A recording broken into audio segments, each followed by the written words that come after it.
Welcome to Emotional Sobriety. We talk so much about emotional sobriety being that we wake up and live each day to be the best version of ourselves that we can be, which is to live as congruently as we can possibly to our value system. But and I'm not talking about the value system that just everybody shares, don't kill anybody for no good reason, that kind of thing. I'm talking about more personal value systems, things that matter to us the most, and what matters, and how. I always think like we don't know until we get into recovery a lot of times that we actually have a choice about the sources of our self-esteem. I tell people it's like food groups. It's I use the example all the time that early in my career, when I had jobs, I was always in trouble because I apparently just did not know how to write a case note. I was horrible at it. Either I didn't get them done, or if I did get them done, they were not written the way they were supposed to be. And it really freaked me out a lot. And I was having a hard trouble. But in therapy during that time, my therapist helped me get to the place where I realized, do you care if you write, good clinical notes in a hospital setting?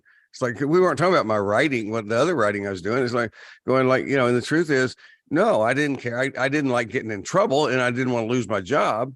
But the idea, and so that began me thinking in terms of the fact that how many things do we actually, what kind of unconscious value system do we have? And it really leads us to the place where one of the values that most of us have in our codependent world is, other people need to think a particular way about me. Other people need to like me. Other people need to understand me. This has just exactly like you read at the very beginning of our Thursday meeting. If what Bill wrote about, if it's not exactly what I need it to be, then I'm not okay. And people don't think of that as value system, but it is. It's how you're measuring yourself in the course of day-to-day stuff. Whereas when we get to be conscious about our value system, the truth is, it's not like we go and find our chosen value system intact. I think we most of us, I certainly did, have to put it together, build it from the ground up. No, right on. I think that this is what is matters. Yeah, well, it's look, I was thinking as you were sharing this, the way that it came to my mind was that different parts of us have different values. Yep. And maybe we can think about it that is being rooted, in that false self, right? Is that when we were anxious that we were not going to be loved or accepted as we were, we started to come up with some ideas about who we had to be okay, right? That kind of a thing. Right. And that, out of that, what some people have called the engineered self, the false self, the imperial self, whatever you label it, out of that self comes a lot of different parts that are pushed into the foreground, right? Because you and I've talked about the myth of singularity. You're not just one self. Right. There's a lot of different components that make up Allen, that make up Thom, component parts, right? Self parts. Right. But what the false self says is some of these are more essential than others. Essentially is what it says. Some of these you have to have, other ones you don't want anybody to know you have them. I mean, you got to hide them. I mean, you got to disown them. You got to put them away in a closet somewhere and never open up that closet, right? That kind of thing. Skeleton in the closet. So it's very interesting to start think about each of these parts are driven and motivated by different needs and values. Like the part of you, what you were saying, if there's a part of me that thinks I've got to be liked by everyone to be okay, then what becomes important? My ability to be able to anticipate and be aware of what your needs are. So that value, being, willing to meet other people's needs and become aware of them, becomes such an important driving force. You know, you just said something for two things. One is, what you've added immediately here is just to bring in the false self, because that's a very, just in terms of communication, that's a very clear way of, it clears up what I was describing at the beginning. It's like we're striving to become, to find and become our authentic self. And that's the ultimate value. That's the one. And the authentic self is going to be somebody who is going to be part of me that respects my multiplicity. The opposite of the false self is the authentic self. Yes. And for the authentic self, I'm concerned with all of me, not just parts of me. Right. Right. It's a real commitment to my integrity. Think of integrity as wholeness, right? Now, does that mean that all the parts of me automatically come together? No, it doesn't. So if I'm my authentic self, sometimes I will still be struggling with one part of me wants this and another part of me wants that. Right. But I struggle with that authentically. See, that's, I think what we're saying is that we bring all of us, the way that Dr. Kempler described therapy at one point. And I think not just therapy, but really the goal in our development towards greater and greater wholeness, right, is to be able to develop what he called personal language. And personal language was my ability to find the words that most accurately reflect me at any given moment, and to be able to also find the courage to say them. Yes, that's beautiful. Isn't it a great way of saying it? Yeah. To find the words that accurately reflect where I am. Well, look, if there's a part of me that says, I'm not supposed to feel that way or want that, then what am I going to do? I'm going to censor that. Right. You see, because go ahead. No, go ahead. Because what you're also bringing to the light, and that's that fits here, is that what we're doing is we're bringing what has been for us before we get into personal growth, efforts, and whether it be in groups or in therapy or whatever, it's like we're shining that light of awareness on this stuff. So we're bringing it to conscious awareness. So one of the difference between the authentic self and the false self is the authentic self does not have shame about the multiplicity, because it's normal, but actually when we're different days, some days are better than others, but we don't have shame from that authentic self. We don't have shame that we have personal conflicts within us. So we then can consciously open up to ourselves and acknowledge, I have this thing that is, I don't know, it's almost like two parts of me are kind of battling with each other, and it also, without shame, it makes it possible and likely that if I need extra help, I don't mind telling you, Patrick, or somebody else about it and get some help for it. Instead of, because obviously when the false self is saying, "Ooh, we can't let anybody know this stuff," that's those become the secrets, that are referred to, in the program when they say we're only as sick as our secrets. Those secrets are dangerous. Hiding under the bridge with a bottle of vodka is a part of me that I've been able to discount, or I've been able to to wrestle with that and kind of put it in its place where I'm in the thick of it. Is inner voices that I have. There's our wants that I have that I still do not feel comfortable voicing. And I think that my discomfort with voicing them and kind of pushing them down rather than, letting the multiplicity have its day, like you guys have been saying, I think that I still struggle with that. And it manifests in problems that I'm still. Yeah. Well, but this brings up a really good point that I make with clients quite often, is that this is about how we can be, we use other people for role models. We learn from other people, but we actually, when we understand that in some ways we are better than others, and that in some ways we're still struggling, we're still working on that, we really can look inwardly and find that there is a way that we can be our own role model. So when you say, I do feel like I'm practicing that, I don't hear overconfidence in that. I just hear you describing that it's a part of the practice, and you feel successful with that, about differentiating yourself from the addiction. And, that's really all we're talking about. You're talking about differentiating yourself and being sure that you're the decision maker, not the addiction. So you're in relationship with it, not possessed by it. And so when you look at emotional sobriety in the ways that you feel like you're not quite doing that yet, don't look outside, but look to yourself too, and realize, okay, how can I do this more like I do my addiction recovery?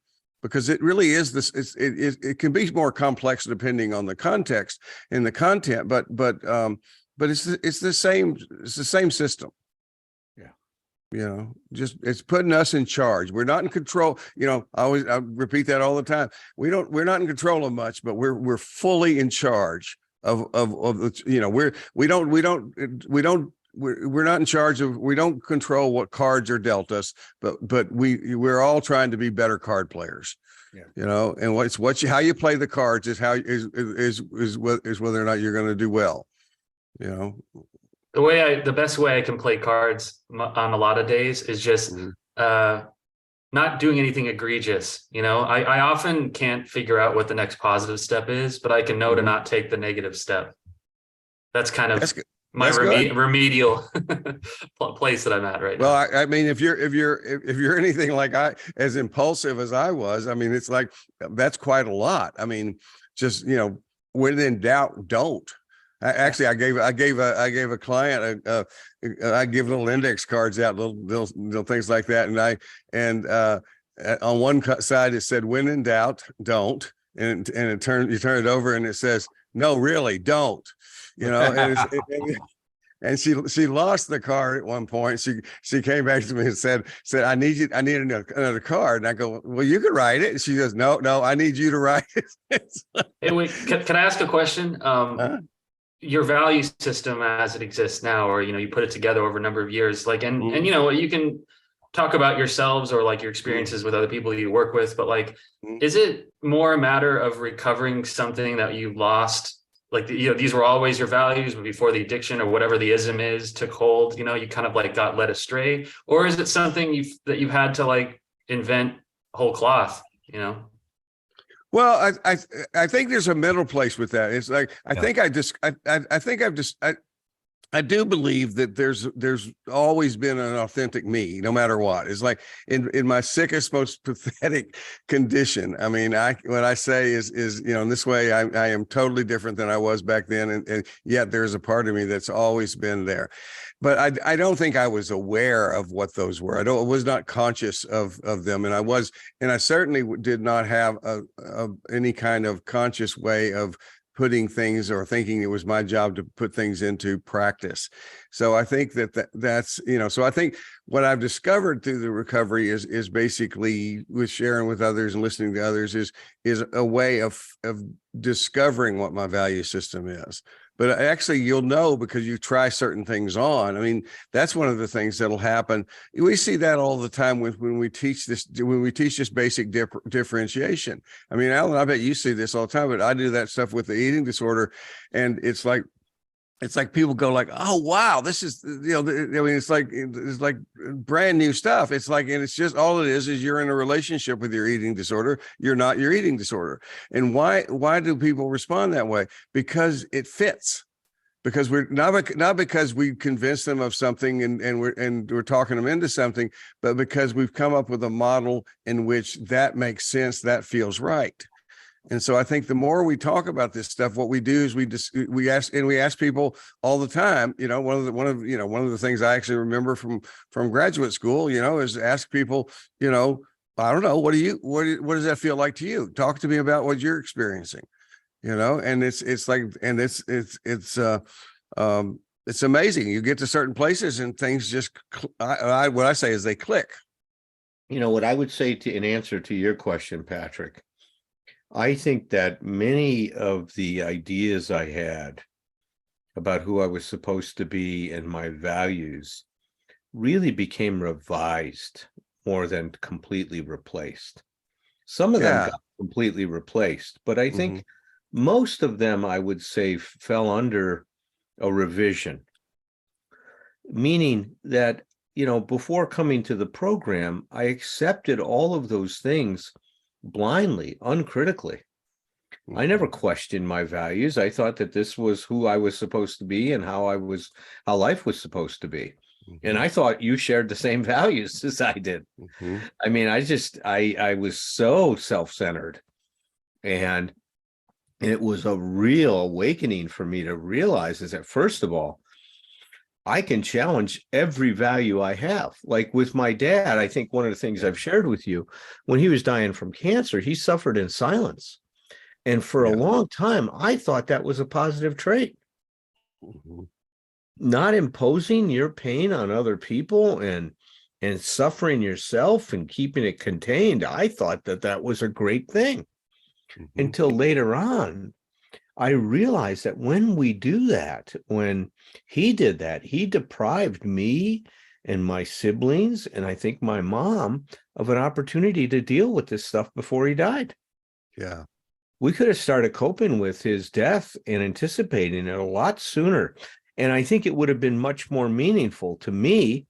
I imagine for him as well to have some of these discussions about what it was meaning for him, what it was meaning for us, and to be able to talk about some of these things. And I think his idea was, I have to protect my family from the pain I'm in and from the suffering that I'm going through. But you can't protect anyone from that, not something like in a family like that. That was really naive on his part.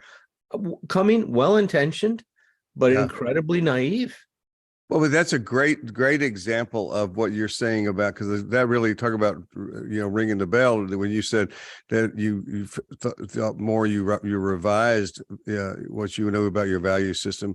That's a great example of that, because what's the value in it? Well, value is loving other people and wanting to protect them. Okay, that's going to stay a part of that's just that. We get that. And the truth is, to whatever degree that was what was going on with your dad, we're not going to throw babies out with bathwater here. You go like, okay, I got that, However, we one of the things we have in common, those of us who are acknowledged addicts, is we can take anything and overdo it.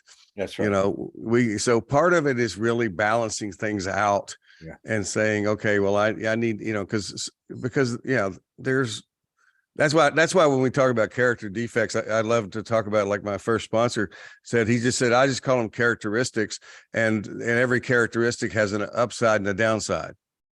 Yeah. I loved when you were saying that on Thursday. You were just kind of being more specific, I guess, about what a character defect is.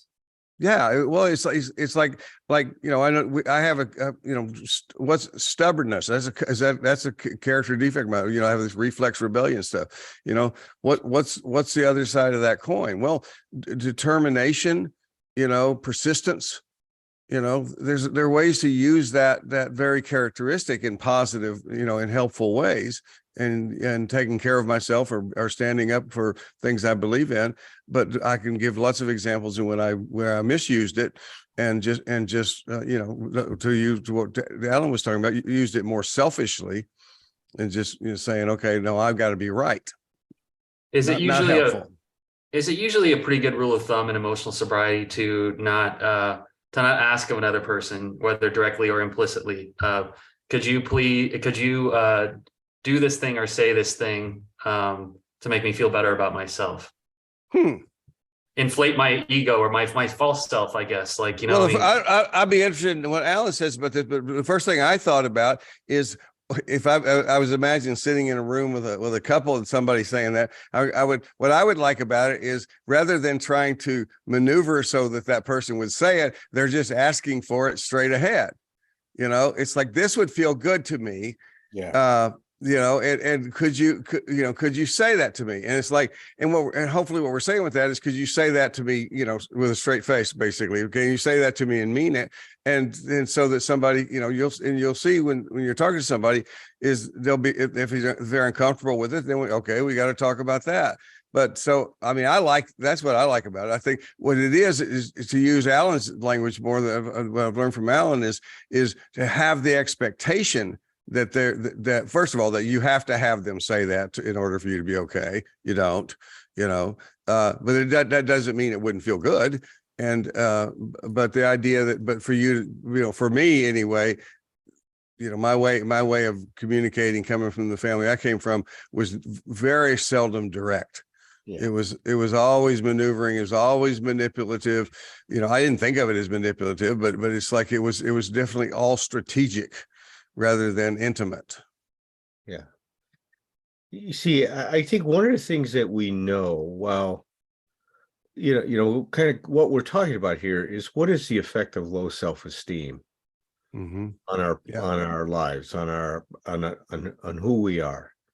And it's pretty profound, is when you think Yes. of it. And if you got to understand that, if you haven't been coming to Thursday night meeting, Patrick will put in the show notes the link to that meeting. I mean, the discussion we've been having on the steps in emotional sobriety and self-esteem, authentic self-esteem, Mm-hmm. has been incredibly revealing and to me has been incredibly insightful, and shining the light on the, first of all, what happens to you when you're working the steps and the process involved, but also understanding self-esteem and understanding emotional sobriety more. It's really been a phenomenal thing. And for those of you that don't come to Thursday nights, it's really cool. It's like that right now we're just in step 6.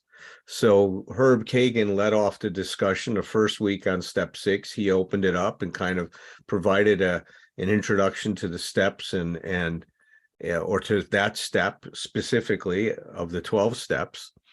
And he put it in the context of the other steps in the process involved.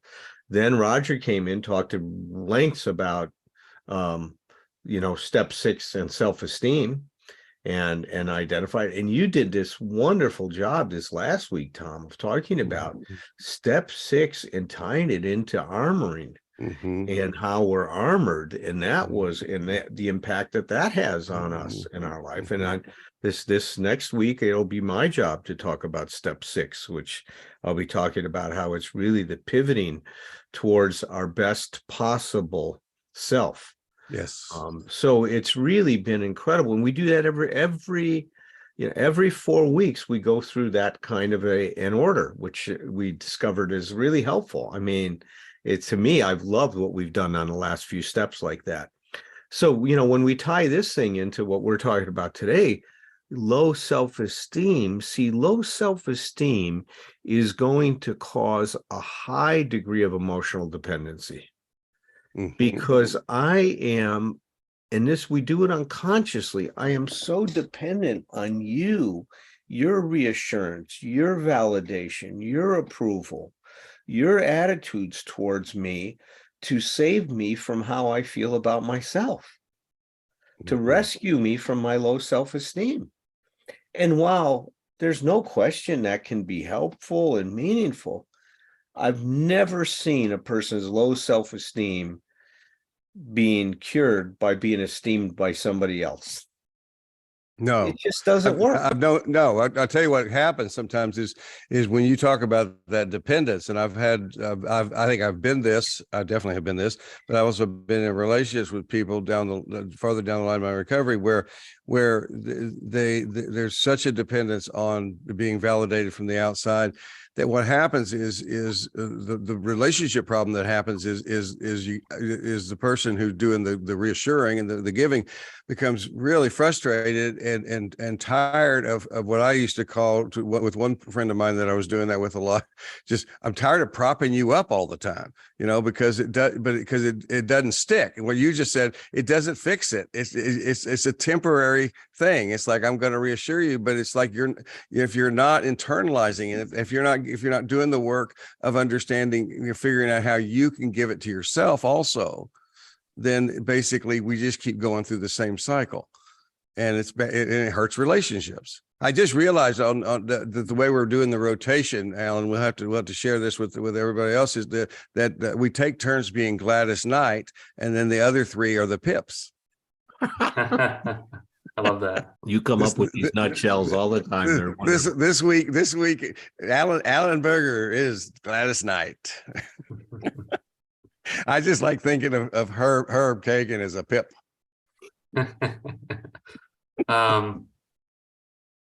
I have confidence, I mean, just with a lot of this stuff, like I take solace in the fact that sobriety gives me some latitude to figure things out, room to make mistakes, the kinds of mistakes that aren't going to, if I'm lucky, shatter my life or somebody else's. And the self-esteem part, I still have very low self-esteem, but there's kind of like an ember that's been flickering and kind of growing bigger. And yeah, I mean, nobody's going to give it to me. I'm going to have to figure out how to do it on my own. That's a very broad statement that I think probably is not really true.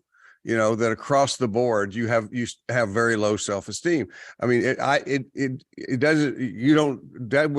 doesn't depict what I've experienced with you when I'm with you. Now, the idea that I'm struggling, and there are some places, some parts of me that are still struggling with that, and some places where the self-esteem is on the bottom rung, maybe. But it's like, I think sometimes what happens is if we generalize like that, we cease to give a credit where credit is due. And it's like, we need, in order, I always say, like, if I'm walking up a flight of stairs, it's like, okay, and this is a silly analogy I use, but it's like, imagine the flight is 15 steps up, and I want to get to the first flight of the first landing of the staircase. Yeah. And so my old self would take a running jump to do a broad jump upward and I'd get up to maybe the fifth step and, fall, hurt my knee, whatever. But I would stand up, look around, see that I was not at the landing. And so I would go back down at the bottom and start again. Yeah. Instead of realizing, no, I'm going to work my way up to this.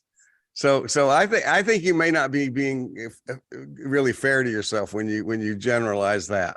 If we were in therapy and you were a client, I would just say, if I'm wrong, you just tell me straight out, man. It's like, that's okay. Well, I just, I don't know. I just spend a lot of time in my own head, and I have the tendency, I think, to lose perspective. I certainly feel like I'm halfway drowning in a lot of my, business and personal and all the different shades of like what I do with my waking life. I feel a little underwater, and I've always tied that to my self-esteem. But yeah, I mean, that's really useful, I think, that you said that. So thank you. Well, I also think, by the way, is I don't want to get off on too much of a sidetrack here, but it's like I also think what you just did is a great example of representing yourself well. It's like it wasn't just okay, yeah, Tom, okay, you're right about that. I have more self-esteem than I thought. You gave a more detailed account of kind of how you perceive yourself right now, and again. If we're sitting in therapy, what I'm thinking there is I feel like I've gotten to know you at a more detailed level, at a deeper level, because you told me more about that. So that because sometimes people's reassurance can feel invalidating. That's right. If it's not if you really knew me, you wouldn't say that. Yeah. Which there's other sides, and of course that what we're saying is just a part of what we know about the person, but it doesn't invalidate it at all.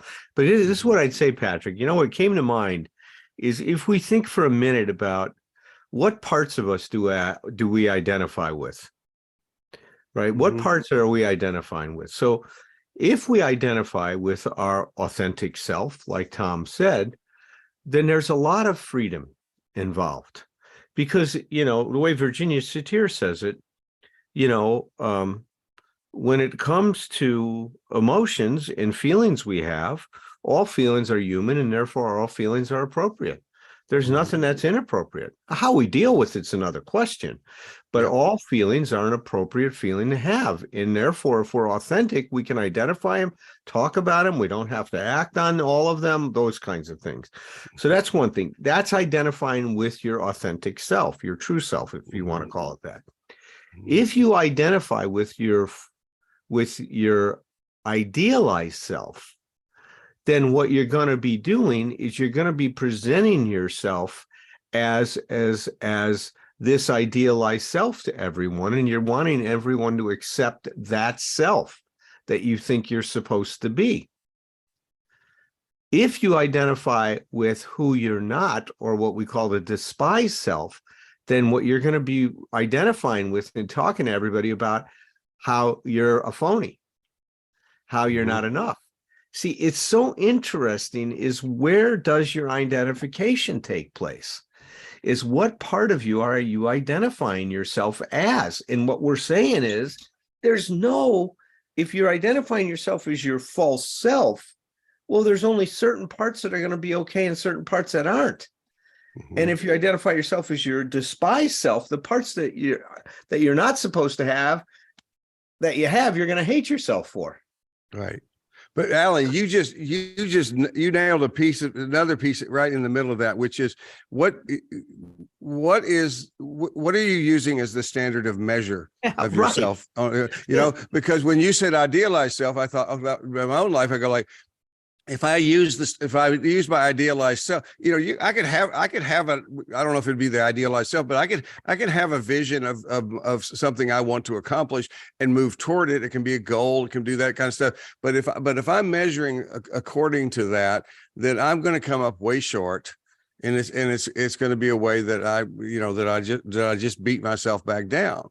And it's like, you know, one of the things about emotional sobriety that I'm getting and I'm learning as we're talking, learning from you and some of what I've read in your books is what we're talking about when we talk about the authentic self is it's very, to me, it's very Buddhist in nature. It's not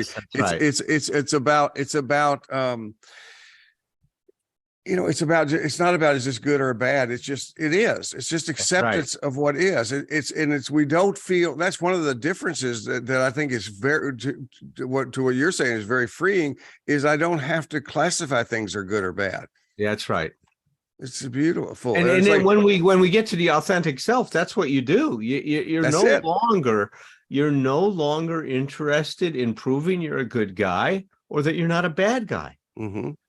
Right. I have my intentions about how I live my life. How I live my life, what I measure that by, and I'm conscious of the standard of measure. It's like, you know, and it's again, one of the things when we talk about when we first start, what we find is the standard of measure are very often other people. Yeah. You know, that's where we're putting our locus of control. Mm-hmm. Our center of gravity outside of ourselves, right? Absolutely. That's what you're talking about. But this thing is that when we get to that point where we just accept ourselves as we are, because we're identifying with our authentic self, doesn't mean that we don't admit when we're wrong, that we don't see that we have flaws, that we don't take responsibility for our behavior. We're constantly being responsible, right, for our behavior. It's just it's such a different, there's so much more freedom involved. Right. So look, what I'm aware of is you have a dog today instead of a cat. So what's going on, Patrick? Oh yeah. So sorry about this. My mom's got this adorable little dog named Penny who, you know, man, don't you ever get that feeling? You look at a dog just being a dog and you're like, that seems pretty good. You know, that's why they say it's a dog's life, you know? It's like a dog's life. Yeah. That's beautiful. But Allen, back what you were saying, it's see, because and you and I've talked about this before too, is when you say, you know, when we're coming from our authentic self and we're living from a place of, you know, doing our very best at any given time of just accepting things as they are in this moment. And not trying to change them or wish them different or something like that. And we still notice when we're wrong or recognize we want to do something different. Not only that, but see, this is one of the twists for me that I never saw coming in recovery is I think Rogers talked about this some on Thursday night, but it's because it's about humility, but it's the idea that discovering I'm doing something wrong, or I have done something wrong, or I've done something in a way that's not as good as it could be, and basically making amends for that, or going back and acknowledging that. Now is this talk about a source of self-esteem. That's a very powerful source of self-esteem for me. The idea that I can, and the freedom is as I walk into any encounter or anything I'm doing. And I have the freedom to be far from perfect, because I also trust myself to acknowledge that if I do something that is hurtful or harmful to somebody else. Yeah. Or if I've let somebody down by not doing as good a job as I could do, I can acknowledge that, and I like that part of me. That's not you know, I think the old way of doing it from the idealized self is, oh, you know, I'll know I'm doing better because I'm making fewer mistakes. It's like, you know, I don't know if that's the case. I think sometimes we make more mistakes because we're taking more risk. Well, you know what I heard once is the more that you structure your life in a way so that it obeys your imagination rather than the processes of nature, you know, the more that you'll develop this feeling, this kind of exalted feeling, or kind of like, basically it's like the more work that you do to make the kind of life yourself, to exhibit the values that are in accordance, you know, with just, I guess, I don't know, not living according to idealized self, but kind of bringing yourself into alignment, like Herb's always talking about. You know, I think I'm just deep in the process of doing that. And of course, sometimes nature is going to have its day, you know, like we can't always get what we want, but I don't know. Is this somewhat paddling in the same direction as you guys, as far as like where the work needs to happen? I think so. I had a text from a client last night that she gave me some information about what's going on, but then she said, I don't know what's wrong with me. Okay, now let's take a look at that question. Or that statement. It's like first of all, it's really a rhetorical kind of self insult. You know, it's like, you know, I'll always say that if I say, why am I such an idiot? I mean, I'm usually just insulting myself. But if I take that question literally and turn it into a question with curiosity, I can actually use it. I can say, what could I do today to be a little bit less of an idiot? Okay. Now I'm not just, I'm moving. I'm even assuming my idiocy, and I'm going to move. But you know what, I wrote her back when she said, I don't know what's wrong with me is, oh, I know what's wrong with you, and I'll explain it to you in the next session. It's like, and it's nothing we haven't already talked about, but you know, because what's wrong with her is what's wrong with all of us.